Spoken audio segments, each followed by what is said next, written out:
Sorry. Hello everyone, and thank you Ruth for having me today. I'm Bronte, I'm the owner of TinBox.Memories Videography, a wedding company, wedding filmmaking company that's been running since 2013. I think that might mean I'm halfway to becoming a veteran of weddings. My shoulder and back certainly feel like I've been to war, so I'm taking that. I'm very honoured to be here today, and I'm very aware that this room is full of a very vast wealth of knowledge, and I'm not really here to tell you how to run your business or what you should or shouldn't be doing, but I'd quite like to pose a couple of questions or philosophies that you might think about the next time you're shooting a wedding. If not, that's fine as well.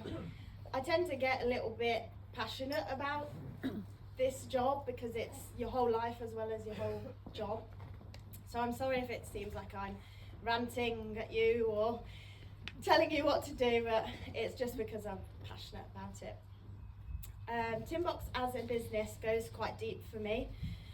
So I'm wanting to talk a little bit about its history without boring you all to tears, but if you have watched one of my films, that's probably already happened, so I apologise for that. Without going into my entire family tree, which is quite sizable, I'm just going to introduce a few of some of the main characters in both mine and TinBox's stories. First up are my grandparents, Rob and Trudy.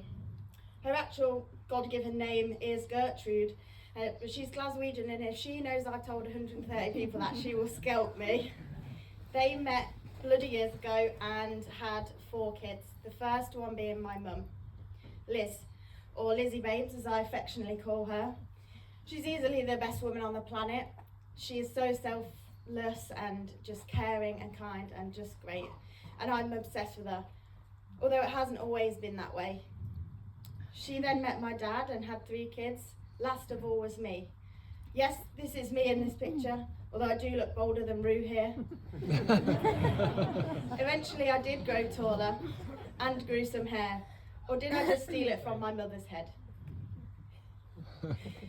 I was a delightful child really, and had the best time growing up with my 2 older brothers, apart from the occasional mental and physical abuse that you sustain when you are the youngest sibling and a girl.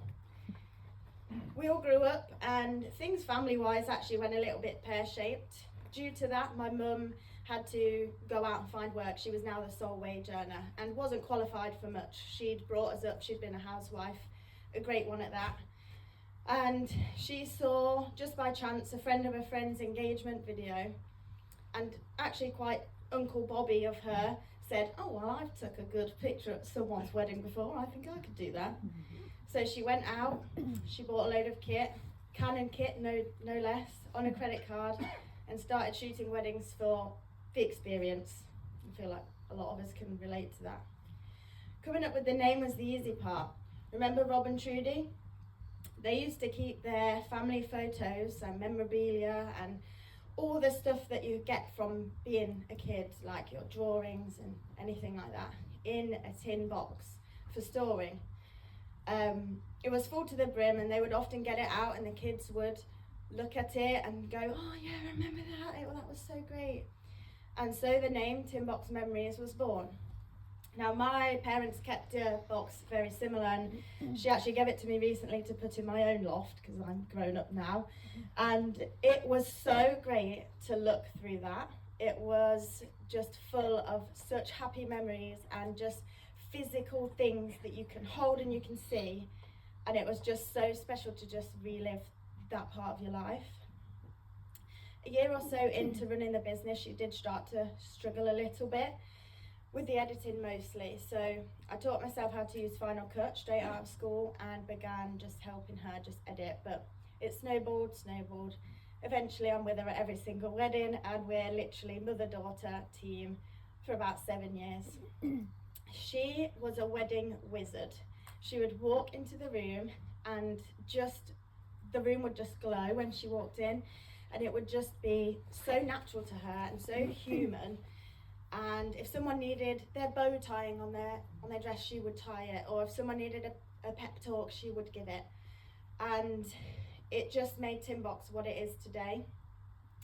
So after 7 years of working together, living together, fighting together, thriving, and all the things that come in between of mother and daughter, we decided that it was time for me to run the business on my own. So run I did. Continuing on my own was very daunting. Our USP, like I said, was that we were mother and daughter, and brides loved that. They ate that up. They thought, wow, that's great. I feel like they're going to shoot my wedding like me and my mum would, and it just really resonated with people. But lo and behold, I did manage to just carry on as myself. I updated the kit immediately. We were shooting on C300s and they were so massive, I just could not do that anymore. I filmed my little heart out, and had always keeping in the back of my mind how my mum had run things. She was always so focused on the human side of what we do, and it's so ingrained in me and in TinBox as a brand as well. And I actually think now, on someone's wedding day, I care a little bit too much. And 10 minutes into my talk, and I'm finally getting to what I want to talk to you about today, sorry.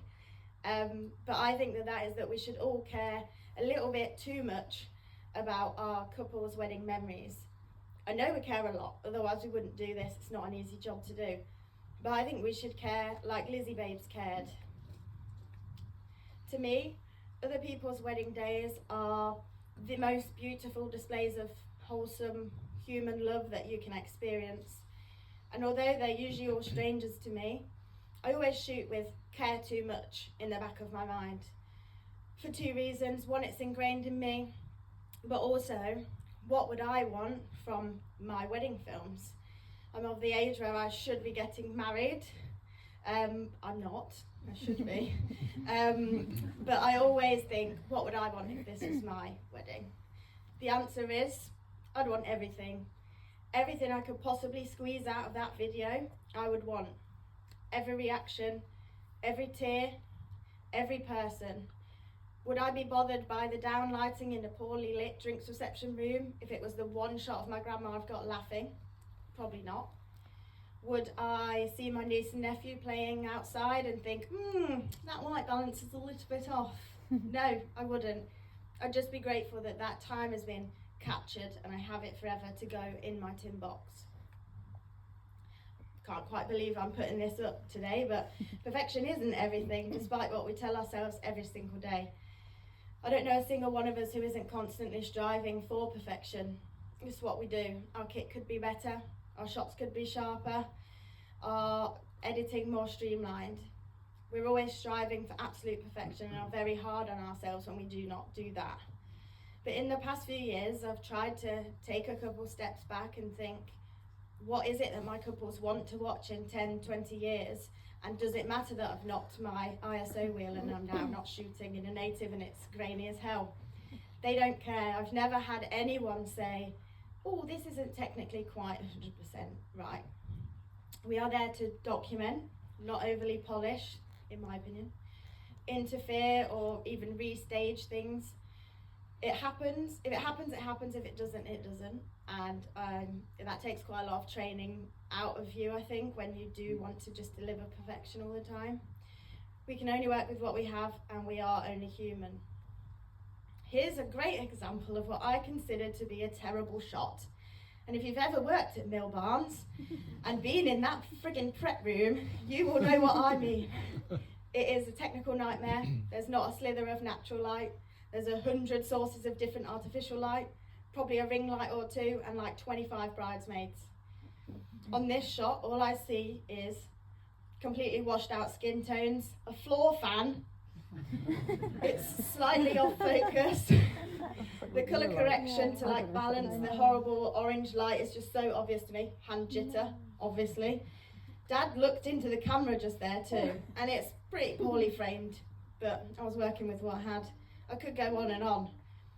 But when I asked the bride what her absolute favourite moment from her whole wedding film is, bearing in mind it was 20 minutes, you guessed it, it was the reveal with her dad. You'll shortly realise actually that all my examples are about as diverse as this group of people. They're all white males struggling to hold on to their hair, but I apologise for that. I'll actually let my bride Lily do the talking for this one. It's not traditional for the bride to do a speech, but I was so full of love and gratitude today there was no way I could stay quiet. I'd first like to just mention my dad. Since my dad was diagnosed with dementia 3 years ago, dementia stole many things from us. I thought that dementia might steal today from us too. So I kind of begin to tell you how much it meant having Mummy down the house.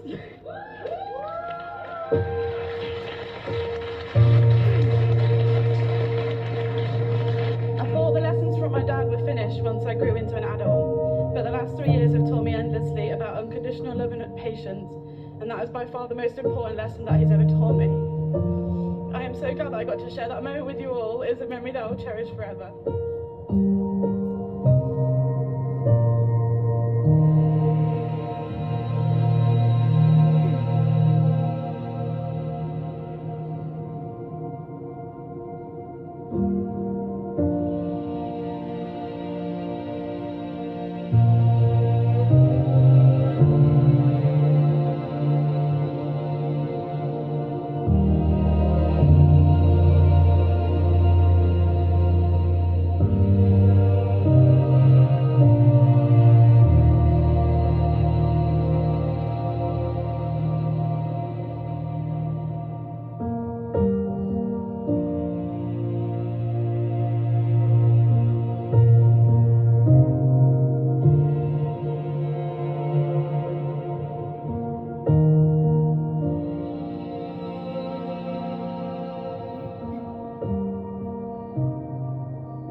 Imperfections in that when watching it back, but this was Lily's reply when she had first seen her videos for the first time.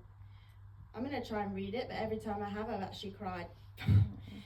So, the reason we booked a videographer was to capture the moments with my dad, and you have done that more beautifully than I could have ever imagined.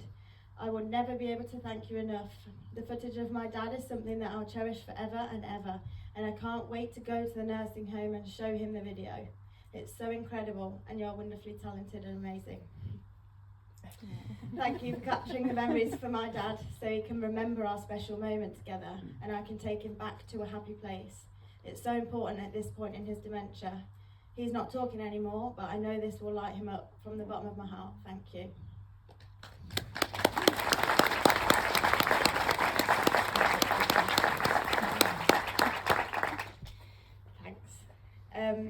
So recently I was shooting alongside Steve from Blue Ridge Films. Can I get a wave, Steve? Steve in the house. And as second shooters often do, I arrived at the church before him. I was frolicking around and chatting to people and filming them having little drinks at the pub. It was really cute actually. And from the pub, which was quite a walk away from the church, I could actually hear a really old guy shouting. It turns out he was sat on the bench eating a picnic that he'd brought. Now, he's the kind of old where if someone sneezes too loud, he's going to be a goner. So I thought, I'll get a shot of him eating his little packed lunch that he bought. I wasn't even sure at this point if he was a guest. Later in the day, I was asking about him, and the groom tells me that is his 100-year-old granddad, Dennis. Just knowing that I had got a good quality shot of him eating possibly the last cool original Dorito he'll ever eat made me really happy, and it made me glad that I got that shot by just noticing something really unnoticeable, so that this family do get to keep it when someone does sneeze too loud and he pops his clogs. Now don't get me wrong, Dennis isn't the sexiest man I've ever seen, and I'm not sure I'd be putting him on my Instagram front and centre or any of my portfolio, but if you actually looked close enough, his dentures move when he talks, so that wouldn't quite make it as a pinned post, I don't think. But that's not what it's about. It's about them watching it when that face that they know is now no longer here. Don't get me wrong, I'm a sucker for sexy shots. I love them. If I was ever shooting solely for my portfolio, it'd be completely focused and concentrated on really sexy, establishing shots, the couple, the details. But you take a step or two back and it allows yourself to not be bogged down just by that and like getting sad when you don't get a really sexy shot. I guarantee you'll make a more wholesome family heirloom for your couples that they will truly treasure. It will be more well-rounded, yes, perhaps slightly less polished, but worth it to them. Having really beautifully composed shots, one after the other, is so gorgeous, and I love them. I love watching them, and I love using them in my work. But is it more important to our couples than capturing the once-in-a-lifetime opportunity that a wedding provides? All their favourite, dearest people in one room, possibly only ever once in their lives. I think it's important to ask our couples, what do you want from your wedding films? I think when you have a style like mine, they book for that. But if they're booking you just for sexy stuff, I'm sure they're not going to hate if their mum and dad are in it a lot, etc., etc. I think it's likely to not be the answer that they want shots of me and my wife running in a field or snogging in a bush for 2 minutes. I think it's 97% more likely to be the people we love celebrating us for a short time, and I think we have a duty to preserve those moments for them. I also think it's important that your kit allows you to do that, to be nimble, quick enough to grab that shot here and there. For example, I shoot with one camera on both hips, different focal lengths, so that when I see that thing, it's up, bam, it's recording. I don't care what it looks like. I just care that that has been captured for them forever. I'm sure that my clients wouldn't notice that I cranked the shutter instead of putting my ND filter on. Because if I'm putting my ND filter on, I'm most likely missing a moment. I asked my past couples this question, and not a single one said that sexy shots were their favourite. It was the shots that I view as slightly imperfect. They're not my favourites ever, but they're completely adored and treasured by them. So you can just read a few of those. Some closing points from me is to just keep your eyes open. Point your camera at everything. Any mundane moment can turn into a miraculous heirloom, but we have to be in the moment to notice them. We have to be open to shooting in less than perfect conditions. We have to care too much to change our Kelvin to 3,400 because the venue is more orange than an Oompa Loompa. Likewise, we can completely butcher the settings, but a beautiful moment happened. And I think because it's precious to the client, that it should not be left on the cutting room floor. I think that should make it in, because they don't care. They just want it. They want everything.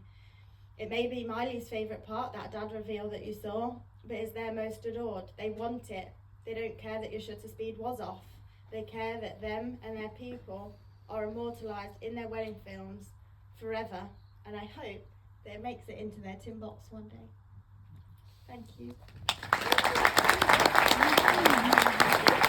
Thank you so much, Jessica. Thank you.